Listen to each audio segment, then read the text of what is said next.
जय श्री कृष्णा। अखंड ज्ञान ज्योति परिवार में आपका स्वागत है।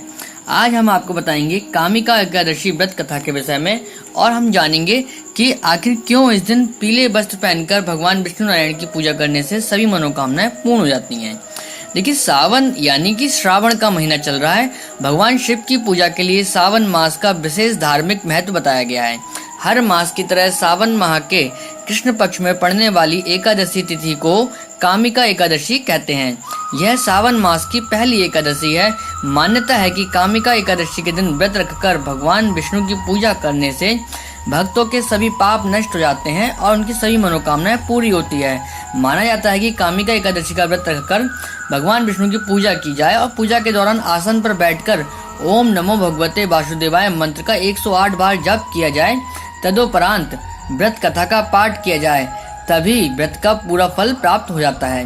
धार्मिक मान्यता ये भी है कि इस दिन पूजा के दौरान पीले वस्त्र, पीले कपड़ों से ढकी चौकी, पीले फूल और यथासंभव पीले रंग की ही पूजन सामग्री के इस्तेमाल से भगवान विष्णु अपने भक्तों की सभी मनोकामनाएं पूरी करने वाले वरदान को देते हैं। इसलिए कामिका एकादशी व्रत में पीले रंग का विशेष महत्व होता है।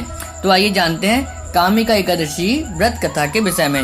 लेकिन इससे पहले अगर अभी तक आपने हमारे YouTube चैनल अखंड ज्ञान ज्योति को सब्सक्राइब नहीं किया है तो इसको सब्सक्राइब कर दीजिए, ताकि ऐसे ही महत्वपूर्ण जानकारी वाले वीडियो के नोटिफिकेशन सबसे पहले आप तक पहुंच जाएं।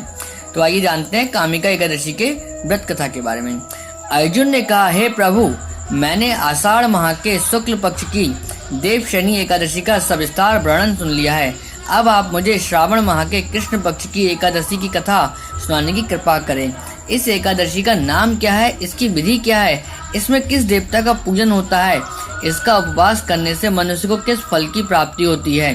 भगवान श्री कृष्ण ने कहा, हे श्रेष्ठ धनुधर, मैं श्रावण माह की पवित्र एकादशी की कथा सुनाता हूँ, ध्यान पूर्वक श्रवण करो। एक बार इस एकादशी की पावन कथा को भीष्म पितामह ने लोक हित के लिए नारद जी से कहा था। एक समय नारद जी ने कहा, हे पितामह, आज मेरी श्रावण के कृष्ण पक्ष की एकादशी की कथा सुनने की इच्छा है, अतः आप इस एकादशी की व्रत कथा विधान सहित सुनाइए। नारद जी की इच्छा को सुन पितामह भीष्म ने कहा, हे नारद जी, आपने बहुत ही सुंदर प्रस्ताव किया है। अब आप बहुत ध्यान पूर्वक इसे श्रवण कीजिए। श्रावण माह के कृष्ण पक्ष की एकादशी का नाम कामिका एकादशी है। इस एकादशी की कथा सुनने मात्र से ही वाजपेय यज्ञ के फल की प्राप्ति होती है। कामिका एकादशी के उपवास में शंख चक्र गदाधारी भगवान विष्णु का पूजन होता है। जो मनुष्य इस एकादशी को धूप दीप नैवेद्य आदि से भगवान विष्णु की पूजा करते हैं, उन्हें गंगा स्नान के फल से भी उत्तम फल की प्राप्ति होती है।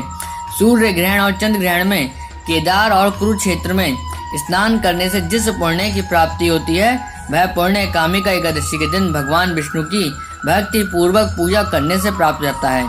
भगवान विष्णु की श्रावण माह में भक्ति पूर्वक पूजा करने का फल समुद्र और वन सहित पृथ्वी दान करने के फल से भी ज्यादा माना जाता है। व्यतिपात में गंडकी नदी में स्नान करने से जो फल प्राप्त होता है, वह फल भगवान की पूजा करने से मिल जाता है। संसार में भगवान की पूजा का फल सबसे ज्यादा है, अतः भक्ति पूर्वक भगवान की पूजा न बन सके तो श्रावण माह के कृष्ण पक्ष की कामिका एकादशी का उपवास कर लेना चाहिए। आभूषणों से युक्त बछड़ा सहित गोदान करने से जो फल प्राप्त होता है, वह फल कामिका एकादशी के उपवास से मिल जाता है। जो उत्तम द्विज श्रावण माह के कृष्ण पक्ष की कामिका एकादशी का उपवास करते हैं तथा भगवान विष्णु का पूजन करते हैं, उनसे सभी देव नाग किन्नर पितृ आदि की पूजा हो जाती है। इसलिए पाप से डरने वाले व्यक्तियों को विधि विधान सहित इस उपवास को करना चाहिए। संसार सागर तथा पापों में फंसे हुए मनुष्य को इनसे मुक्ति के लिए कामिका एकादशी का व्रत करना चाहिए। कामिका एकादशी के उपवास से भी पाप नष्ट हो जाते हैं। संसार में इससे अधिक पापों को नष्ट करने वाला कोई और उपाय नहीं है।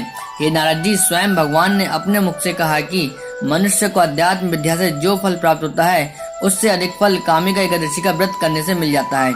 इस उपवास को करने से मनुष्य को न यमराज के दर्शन होते हैं और न ही नरक के कष्ट भोगने पड़ते हैं। वह स्वर्ग का अधिकारी बन जाता है। जो मनुष्य इस दिन तुलसी जल से भक्ति पूर्वक भगवान विष्णु का पूजन करते हैं, वे संसार सागर में रहते हुए भी इस प्रकार अलग रहते हैं जिस प्रकार कमल पुष्प जल में रहता हुआ भी जल से अलग रहता है। तुलसी दल से भगवान श्री हरि का पूजन करने का फल एक बार स्वर्ण 4 बार चांदी के दान के फल के बराबर माना जाता है। भगवान विष्णु रत्न मोती मणि आदि आभूषणों की अपेक्षा तुलसी दल से अधिक जल्दी प्रसन्न हो जाते हैं। जो मनुष्य प्रभु का तुलसी दस से पूजन करते हैं उनके सभी पाप नष्ट हो जाते हैं। हे नारद जी, मैं भगवान की अति प्रिय श्री तुलसी जी को प्रणाम करता हूँ। तुलसी जी के दर्शन मात्र से ही मनुष्य के सभी पाप नष्ट हो जाते हैं और शरीर के स्पर्श मात्र से मनुष्य पवित्र हो जाता है। तुलसी जी को जल से स्नान कराने से मनुष्य की सभी यम यातनाएं नष्ट हो जाती हैं। जो मनुष्य तुलसी जी को भक्ति पूर्वक भगवान के श्री चरण कमलों में अर्पित करता है उसे मुक्ति मिलती है। इसी कामिका एकादशी की रात्रि के जो मनुष्य जागरण करते हैं और दीप दान करते हैं उनके पुण्य को लिखने में चित्रगुप्त भी असमर्थ हैं। एकादशी के दिन जो मनुष्य भगवान के सामने दीपक जलाते हैं उनके पितर स्वर्ग लोक में अमृत का पान करते हैं। भगवान के सामने जो मनुष्य घी या तिल के तेल का दीपक जलाते हैं उनको सूर्य लोक में भी सहस्त्रों दीपकों का प्रकाश मिलता है। एक गांव में एक वीर क्षत्रिय रहता था। एक दिन किसी कारणवश उसकी ब्राह्मण से हाथापाई हो गई और ब्राह्मण की मृत्यु हो गई। अपने हाथों मारे गए ब्राह्मण की क्रिया उस क्षत्रिय ने करनी चाहिए, परंतु पंडितों ने उसे क्रिया में शामिल होने से मना कर दिया। ब्राह्मणों ने बताया कि तुम पर ब्रह्मा हत्या का दोष है, पहले प्रायश्चित कर इस पाप से मुक्त हो, तब हम तुम्हारे घर भोजन करेंगे। इस पर क्षत्रिय ने पूछा कि इस पाप से मुक्त होने का क्या उपाय है। तब ब्राह्मणों ने बताया कि श्रावण माह के कृष्ण पक्ष की एकादशी को भक्ति भाव से भगवान श्रीधर का व्रत एवं पूजन कर ब्राह्मणों को भोजन करा के सदक्षिणा के साथ आशीर्वाद प्राप्त करने से इस पाप से मुक्ति मिलेगी। पंडितों के बताए इस तरीके पर व्रत कराने वाली रात में भगवान श्रीधर ने क्षत्रियों को दर्शन देकर कहा कि तुम्हें ब्रह्मा हत्या के पाप से मुक्ति मिल गई है। इस व्रत के करने से ब्रह्मा हत्या आदि के सभी पाप नष्ट हो जाते हैं और इहलोक में सुख भोगकर प्राणी अंत में विष्णु लोक को जाते हैं। इस कामिका एकादशी के महात्म्य के श्रवण व पठन से मनुष्य स्वर्गलोक को प्राप्त करते हैं। तो देखिए, ये थी कामिका एकादशी व्रत कथा। अगर आपने यहाँ तक हमारी वीडियो देखी है तो आप हमारे लिए बहुत स्पेशल हैं। हम आशा करते हैं कि यह वीडियो आपके लिए अत्यंत लाभकारी सिद्ध हुई होगी। आप हमारे इस वीडियो को लाइक करें, शेयर अवश्य करें और हाँ, चैनल को सब्सक्राइब करना बिल्कुल भी ना भूलें। जय श्री कृष्णा।